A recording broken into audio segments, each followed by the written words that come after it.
Hello, everybody. Thank you for joining me again from one special one that's from 2004 to another special one that's probably newer and a server. So one extreme to the other. This is a Dell PowerEdge R320 1U server. This is what you'll see in the rack mount servers in all the data centers. This one was given to me by an old employee of mine, so thank you, sir. And we're going to tear this one down today. We'll do a tour. As I missed on the last one, I apologize, but we will do a tour on this one. Probably a little more extensive because of the size of it and the features on it, things of that sort. So let's get started. Here's the Dell 1U server. This is what would be mounted in the rack. Dell logo typically would be there. It probably just fell off. There it tells you it has Intel Xeon inside. We'll see how many of them. Go to the side, not much on the sides other than the rails that it holds into. Now on the back, we have this type of cable management that would cable management and also allow it to be pulled out farther from the rack. Yeah, pretty interesting. Now on the back here, we have one Ethernet, two Ethernet, three Ethernet, or this one is probably more of just a admin port, I would believe, the local or a D-rack possibly. That would be for accessing it when it's off. You could remote into it through that with a hard-coded IP without the system even being on. There's the two, you have your serial ports, VGA port, two Ethernet ports. You could have two different networks or load balancing or whatever you'd want. There's two USB. So yeah, Ethernet, USB, and redundant power supplies. In case one failed, you had another one. I would boot this up, but it would be awfully loud. Let's continue the tour. Open this up. It's a bit large, so we're going to try and do this one-handed. Here's the inside of the upper lid. It gives you as much information as you could get out of this to know how to support it, how to set it up, what the components were. You can probably read that better than I can right now. But there's the information you get on the inside lid of a server. Now, a tour of the inside quick. Controller card of some sort. Here's a CD-ROM drive. Let me spin you around here. See if we can get a date on that. I don't see it. It is a DVD writer. There's a date, 2013. So only about 9 years newer than the last system we tore apart that I deemed as really old. There's one empty processor, two empty processors. So no processors in this system. There's the cooling fans all the way across. There's the dual power supplies. We'll pull those out in a minute. But we're going to open this up, tear it down, see what we can get out of it. Okay, first things first, let's see if this front cover comes off. I believe it does, yes. Front cover comes off. You had a little lip here you would push up on to unlock it. There was a key there to lock this on there to prevent people from pulling the front cover off. Because if you pull the front cover off, oh, this is heavy, but I want to show you. Here's the drives. You push that button, it opens up, and you pull out the drive. See, there's one, two, three, and a blank. So 3 hard drives in this system. Let's see what we can make out of those. What else? Let's see. Let's pull the CD-ROM drive out here. A little clip here. I imagine you just pull that out and it releases it. These should just pull out. All right, let's see if there's a disk in here. Should be able to Nope, no disk. Lots of cables. Let's pull this one out. And again, some decent cable management, but you would have to have decent cable management in a server like this with so much going on and taking up only 1 U of server rack space. Cable management was obviously important. Little tab there, you push in, you get the cables out of here. SATA here. I don't know if hopefully you can. Nope, you can't see that. Let me do it this way then.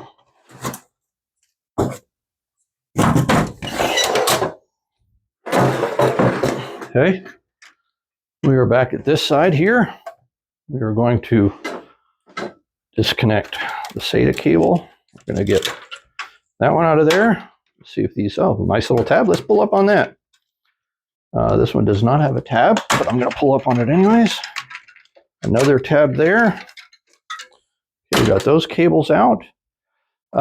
This is a riser card of some sort. Yeah, so you could put a card, goes in there, then you put a card in this way for whatever you would need it for. And it has a switch button, which hit, oh, the cover. That was the cover switch, would tell you when the cover was off. Another one over here.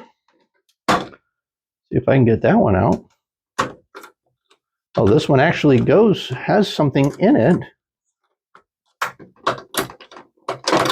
Let's see, why can I not get that out? Hopefully you can see that, what I'm fighting with here. Not sure why I can't get that out of there. Well, we'll worry about that later. Another tab here. Not sure what that's for. Yeah, these sockets are empty, unfortunately. But there's your Xeon sockets, dual processor. That's a battery there of some sort because it's bulging, I can tell. That's yeah, that's a battery of some sort with a heat sink on it. Not sure what that is. Sure someone can tell me. But yeah, it definitely has a battery on it. Oh, that's a card with some RAM on it there, I would imagine. Will that give you any idea?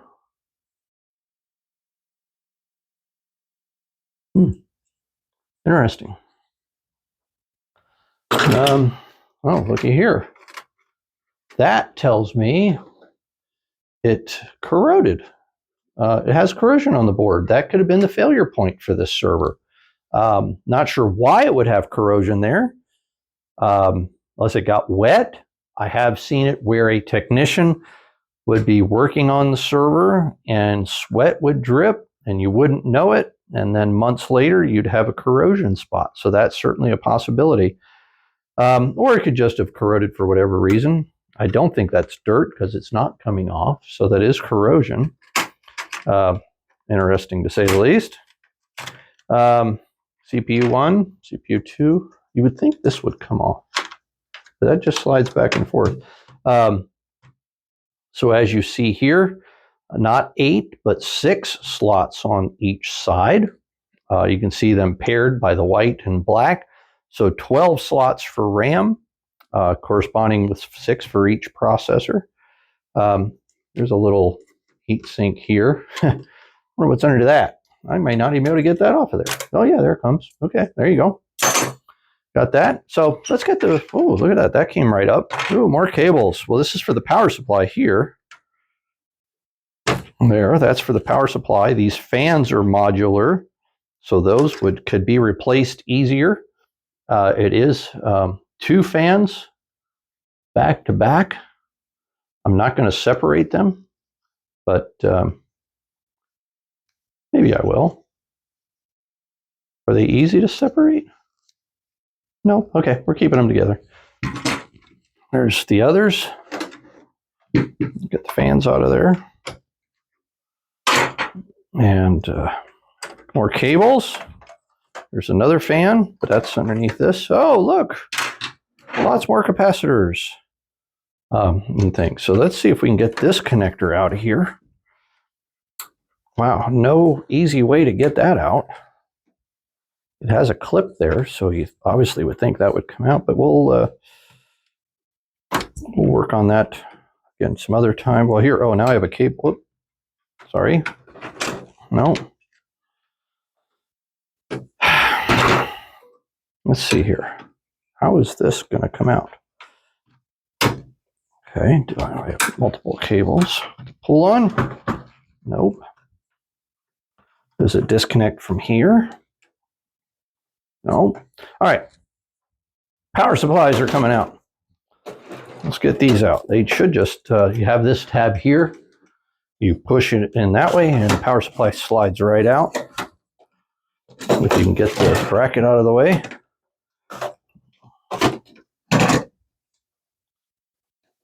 Of course, this one's going to be a pain.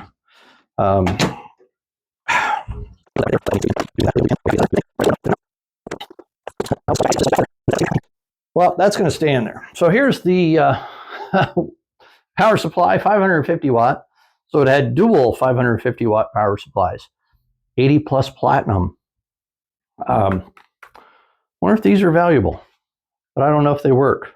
And I wouldn't want to sell them because I don't know the condition of them. So don't ask, I'm not going to sell them. This cable here, sorry for keep hitting the camera. You know what, I might need some pliers or a screwdriver even. Here's my plier. If I hit this tab, you would think that would release it from the motherboard. There we go. Okay, so it is to the, well, we knew it was to the power supply, but it's connected onto this board as well, but it's hard soldered onto that board. So it's just, this whole thing here is part of the power supply. The two power supplies go in there. They connect to these areas here that they slide into with the finger connection here. And then they would slide into these, and then it would come from this and go into the motherboard. Wild. Let's see, we can disconnect that from the motherboard. So that is all the power supply connection. Let's see if we can get that out of there.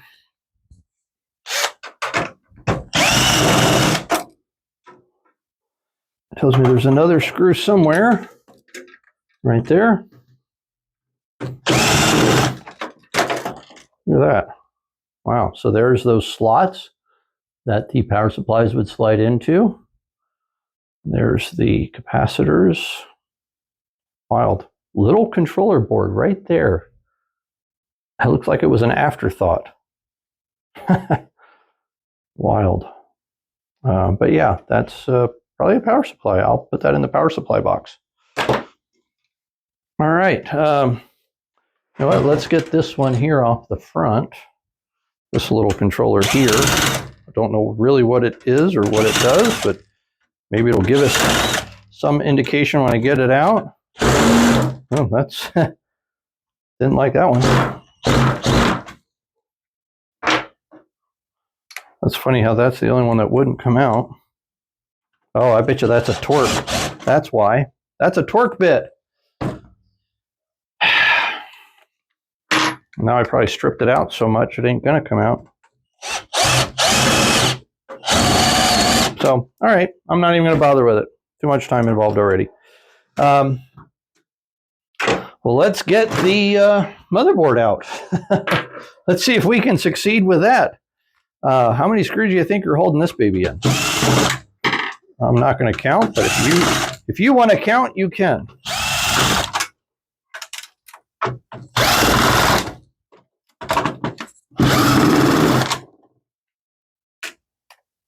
I said I was going to stop hitting that camera, but I didn't believe, or I didn't obey myself.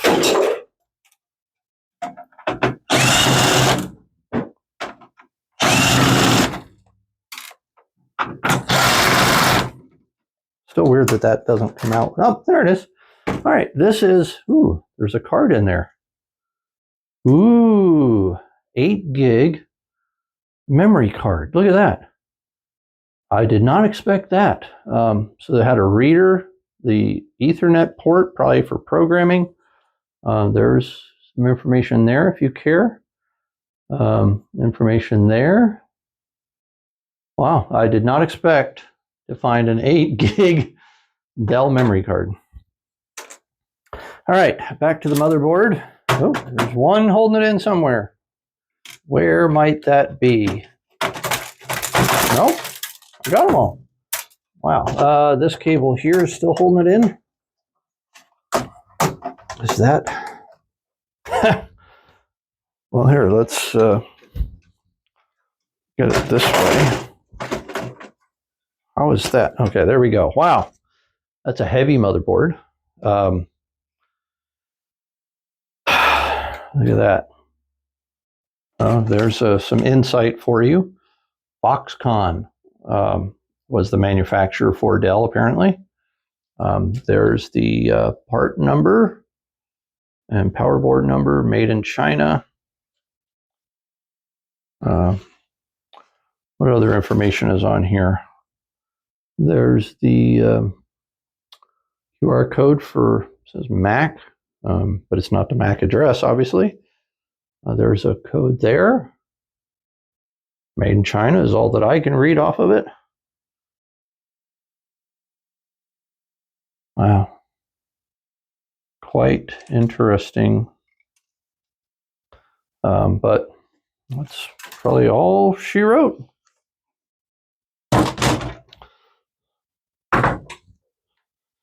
Now,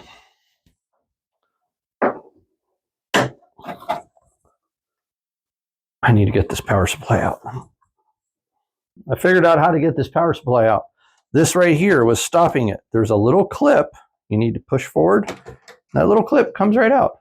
It says up, side B. The other side does not have one. For some reason, it does not. But now, with that out, I bet I can get this power supply out. I hope I can get the power supply out. I got that clip off. Now I need to get this off as well. You lift that up, and this bracket, this whole thing here, comes right off. I wish I would have taken that off earlier because it was a total pain in the neck working on this thing with that sticking off the back side of it. Now, let's see if we can get this power supply out. Wow, it's stuck again.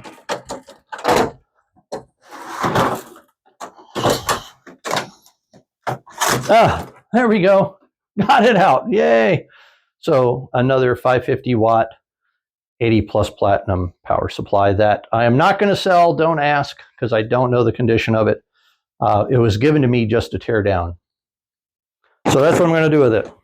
All right, I'm ready to sit down. That was quite the chore. Here's the case. Hope you can see that. It is a beast. This is going to just go to the wayside.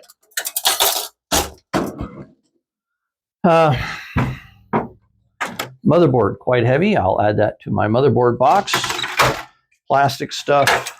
Cables go to the regular cable thing. There's that nasty little clip that kept me from getting the power supply out. A bay blank, so to speak. There's that interesting little card.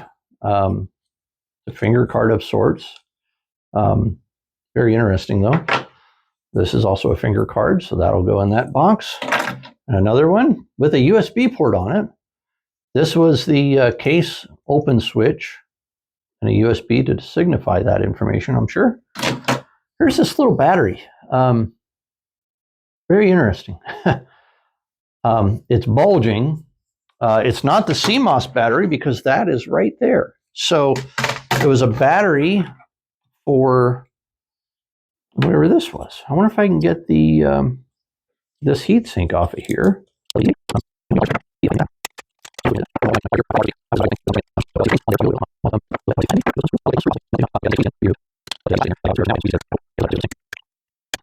I guess I'm just going to leave it on there. Here's our fans. Got 4 dual fans out of it. That'll go in the fan box.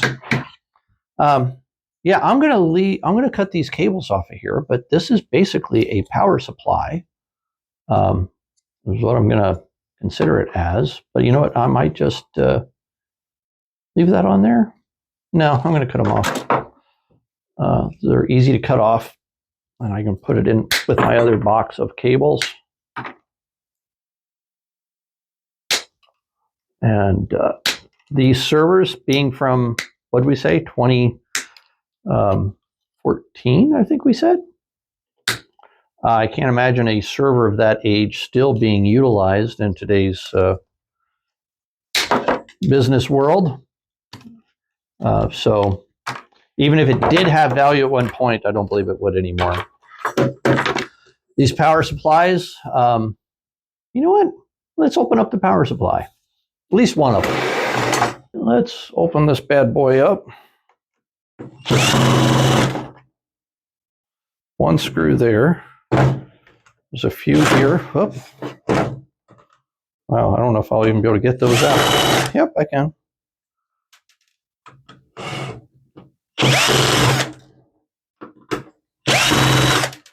And then a few on the bottom here.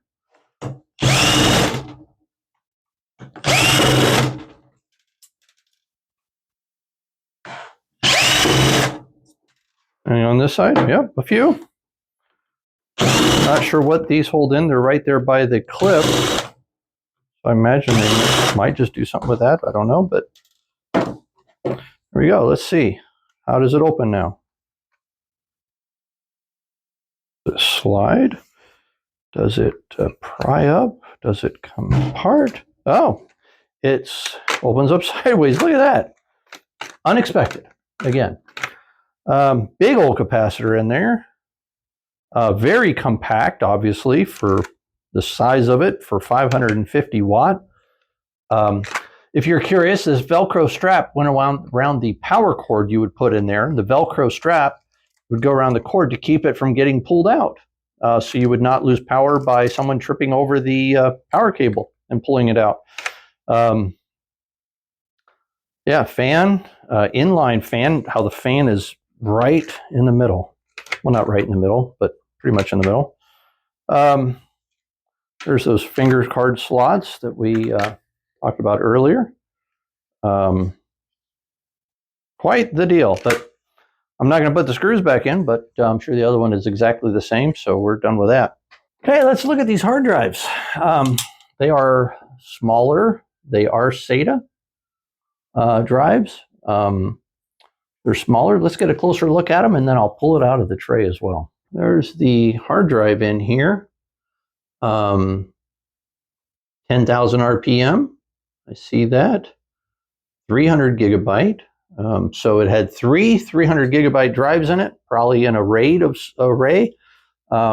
it had some pictures on how to put them in the bay, so to speak, because you had this. You could use this bay for a normal size drive or the smaller ones. So it tells you there how to use the smaller one. Pretty interesting. Here is information there. If you care, it does say SAS or SATA. The back. That. So how do we get the drives out of here? Looks like a couple of screws. Let's see what we can do. Oh, missed.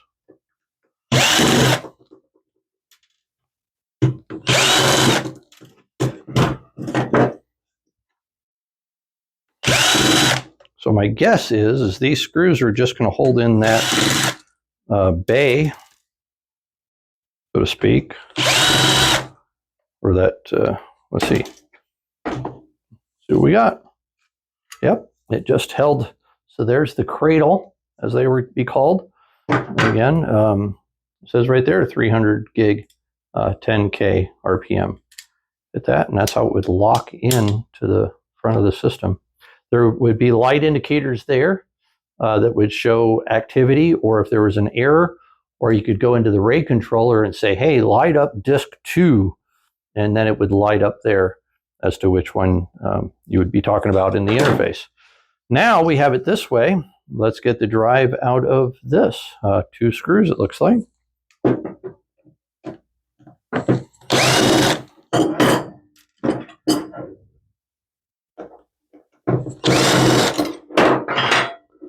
And there you go.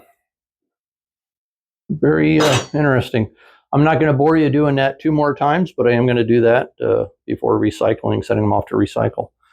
These are pretty thick compared to a standard laptop drive. I imagine they'd have more platters. Yeah, pretty good stuff. All right, everybody. Again, something different. I might have another server to do. Actually, I have 2 more servers to do. One is very similar to this one. The other one is a desktop style server that I used at my business for many years, but I'm tearing it down too. So there you be. I hope you found enjoyment in this. I did. And we'll look forward to seeing you on the next video. Like the video if you enjoyed yourself, and keep your eyes open for my next videos. All right. Thank you so much. We'll catch you on the next one.